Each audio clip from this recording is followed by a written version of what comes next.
MKUltra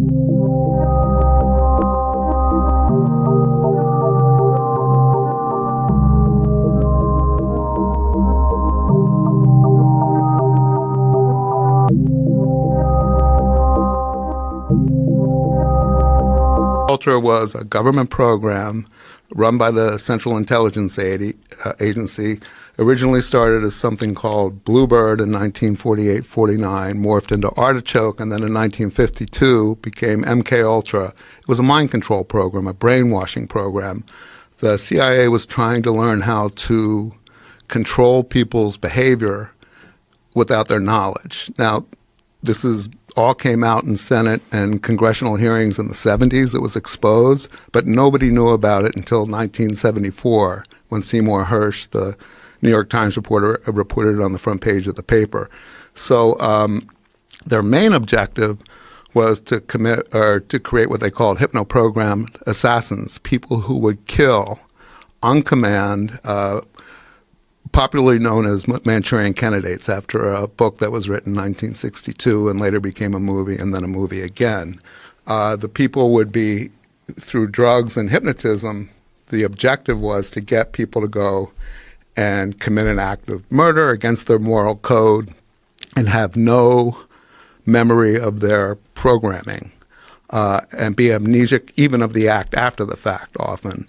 That was just that was their main goal, but they were also trying to create couriers, people, military people that they could implant messages, send them, across dangerous areas where there were, at that time it was the Vietnam War, and deliver messages and then have them wiped from their memory in case they were captured. They had all kinds of objectives. So Roger Smith was supervising Manson when he became he was able to do exactly what the MKUltra program had been trying to create and do for, at that point, about 15, 17 years.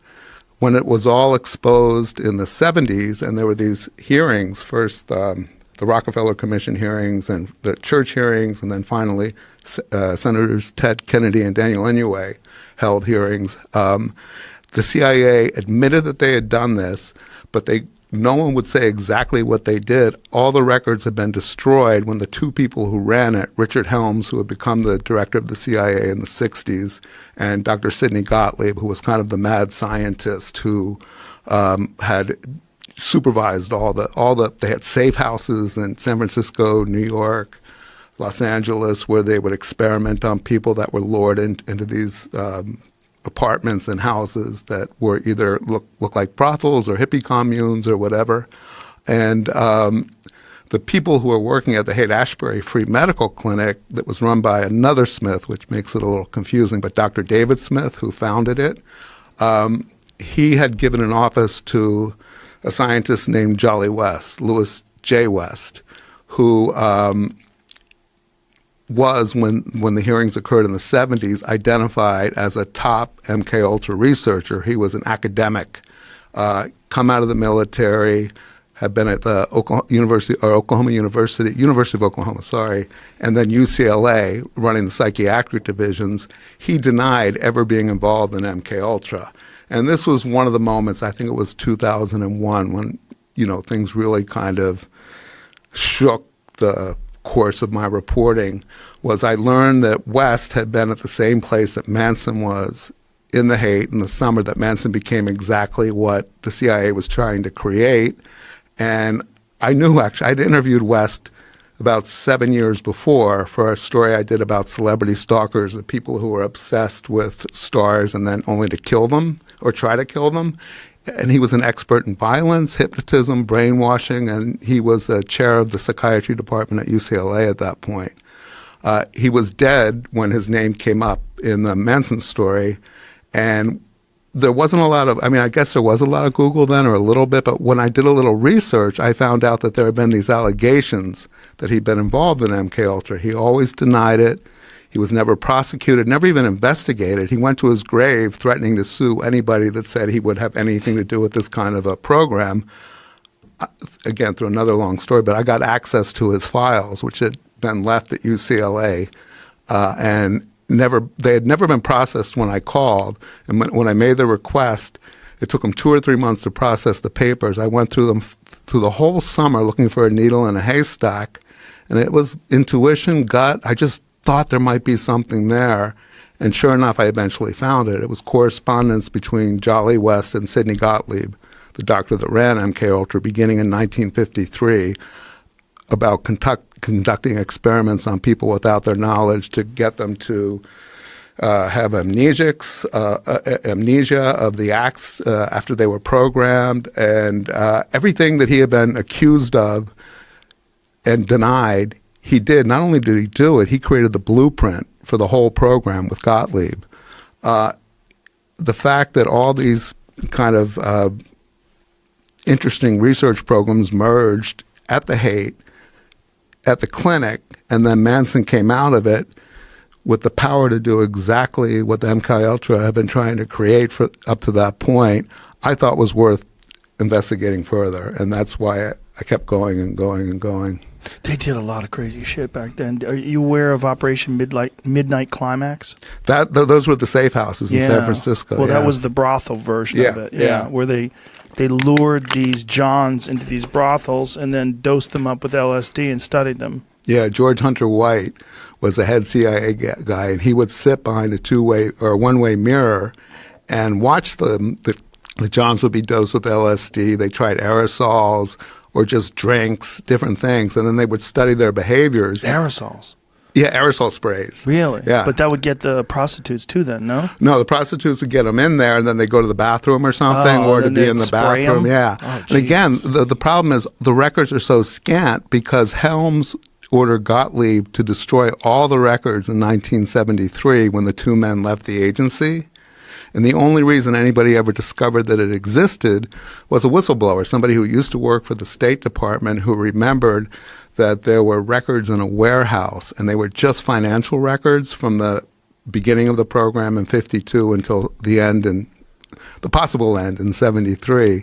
And it was just financial records of where research took place, how much was spent, what kind of equipment was bought, but nothing about the content.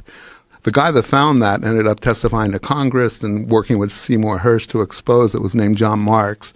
He wrote the first book about MKUltra that came out in the mid to late 70s called The Search for the Manchurian Candidate.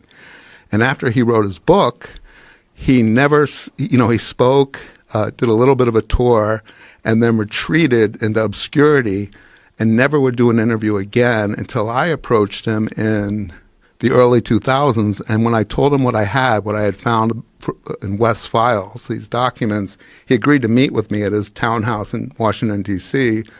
And he told me, he said, the reason I stopped talking or writing about this was people were camping out on my front lawn, telling me that they'd been victims of MKUltra. He goes, I couldn't go anywhere. My whole life became crazy because everybody thought that they were subject to this because nobody knew. They did these drug tests on prisoners, hospital patients, Johns, hippies, people that had no idea that this was going on for 25 years.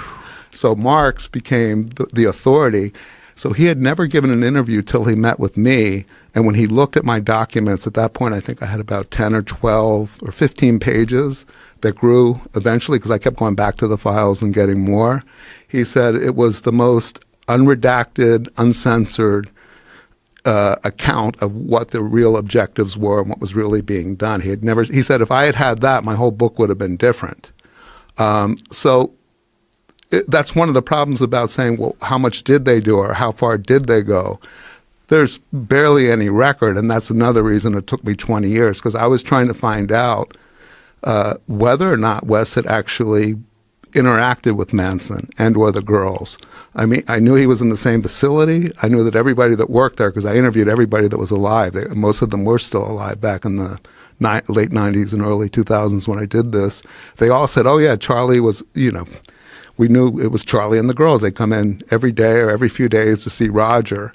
And West was there recruiting subjects. Now, West, while he was there that summer, had opened something called what he called the Haight-Ashbury Project. And in his correspondence and papers that I found, he called it a laboratory disguised as a hippie crash pad.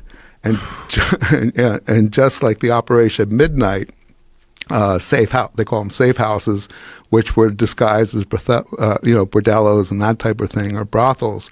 This was an apartment that was decked out, or as he called it, tricked out to look like a communal hippie place. He had 6 graduate students, and I have his letters to them before they came to work in this. He goes, grow your hair long, wear jeans, dress like hippies, and lure people in there. So they ran that for the summer of '67, and West was getting people from that Haight-Ashbury Free Medical Clinic on Clayton Street and sending them around the corner to Frederick Street to participate in that. Good Lord. And I got the diaries of some of the graduate students who were there, and they all, in these diaries, said, we have no idea what we're really supposed to be doing here. We feel like this whole thing is a cover for something else. What does Jolly want? Why is he making us bring these people in? So imagine doing that to graduate students, telling them to bring people in and drug them up. Imagine telling them some of to them make an liked apartment. it. I'm sure they liked it. Because they were also, encouraged to use LSD. Yeah, I'm sure. But I mean, imagine being a graduate student and this is your project on people. I mean, that sets up, even if you leave that program and go on to do legitimate work, the ethical foundations of your career are set up in such a strange way. You're manipulating people against their knowledge.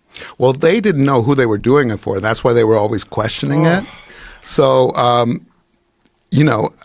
I don't know how. I found 1 or 2 of them after, and they were very careful talking to me. I'm sure. They probably felt like they were going to go to jail. Well, that's the thing, yeah. If any of these experiments or whatever was going on resulted in a death, there's no statute of limitations on murder. Right, right. I mean, that's one of the biggest disappointments of my book is that people like West aren't alive.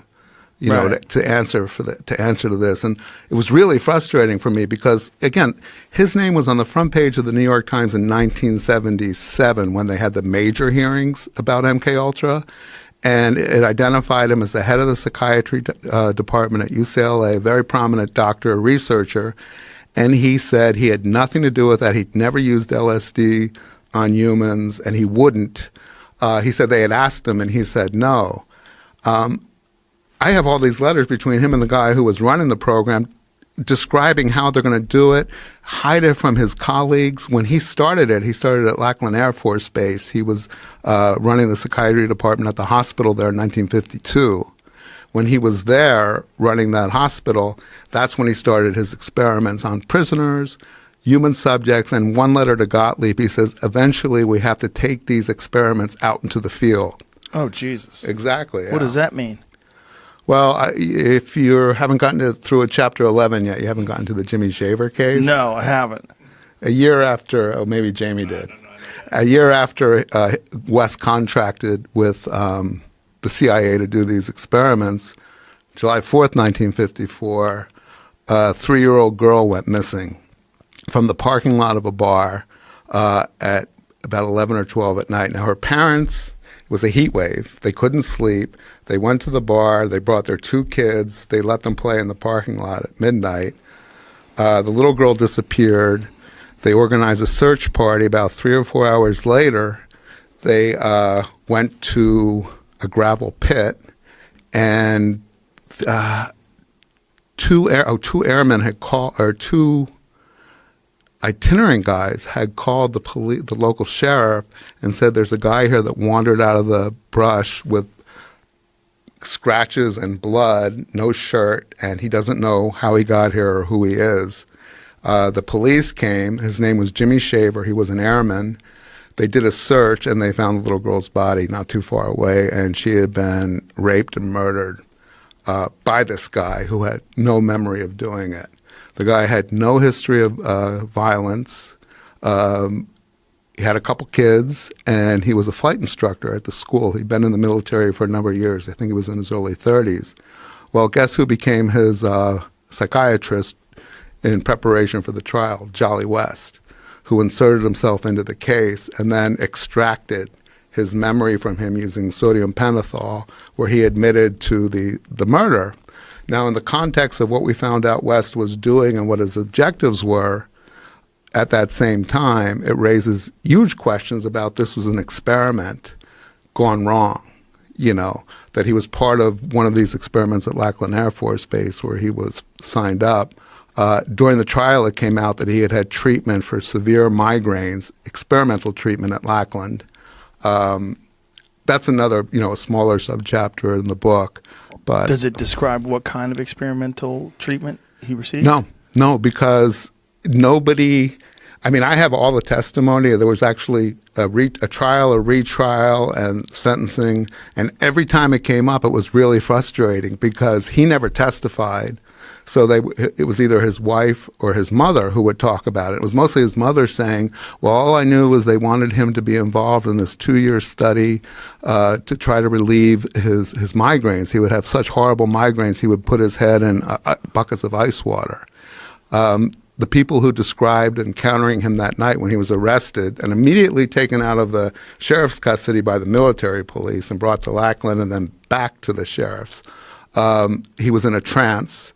The doctors tested him for alcohol because they thought, well, maybe he's drunk. He had just a little bit of alcohol in his system, but he wasn't drunk. And after the fact, they found out that he had, I don't want to get into this because it's really getting into the weeds, but he had hallucinated that this little girl was a cousin who sexually abused him as a child, and he was trying to kill her. Her name was Beth Rainbow. All this stuff came out of the trial. Jolly West in 1955 sent a report to Sidney Gottlieb, which nobody had seen, and it was another document I found in his files, announcing that he had learned how to, or developed the technology to remove true memories and replace them with false memories in a human subject without their knowledge, which was one of the main goals, the biggest goals of the MKUltra program. And again, when the CIA, when they had the hearings in the 70s, the CIA said nothing was successful. Everything we tried was a failure. It was a waste of money. We shouldn't have done it. And not just me, but most experts think that was a cover, that they didn't want to admit that they had developed these technologies that were effective. They also claim that they had released everything they had. I found the same report where West said that he had learned how to replace true memories with false ones without a person's awareness, but they had removed that from the report and then released it to Congress.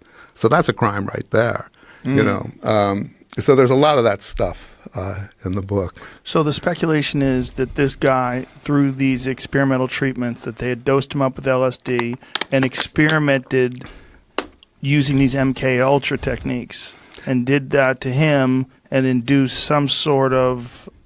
Well, this is speculation, yes. and I'll go there for this. The guy had no history of violence, never been arrested, stellar, upstanding citizen. His only problem was he had these horrible headaches. All of a sudden, he shows up by a small girl's body who'd been brutally murdered with no memory of doing it. A year earlier, Dr. West, who became a psychiatrist within a week or two, possibly had experiences with him before, but there was no record. Oh, when I tried to get the record from the medical center at Lackland, his file, his name was Shaver, I think it was S-A to S-I, was missing. So where Shaver would have been and the medical records, it was gone. So I couldn't find out whether he had actually participated in any kind of experimental program there. So is the speculation, and again this is speculation, that he did commit the crime, that he was somehow or another induced into committing this crime? Yeah, and again, this is speculation. Yes. It's completely circumstantial.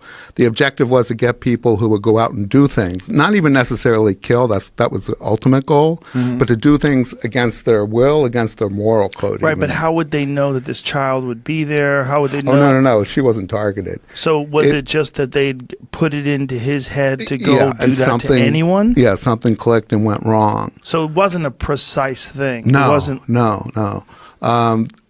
Nobody really knew what this was the very early days of experimenting with LSD in the early 1950s.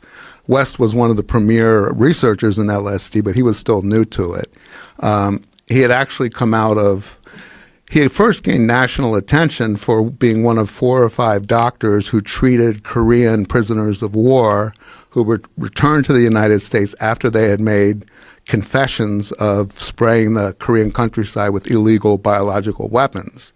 The United States said that we don't use that. That's against the Geneva Codes. And these guys were brainwashed by the North Korean, Chinese, Soviets. So when they were brought back after the war, West and 4 other psychiatrists were assigned to deprogram them. What a lot of researchers believe is that they actually brainwashed them into thinking they'd been brainwashed by the Koreans, where they actually were telling the truth.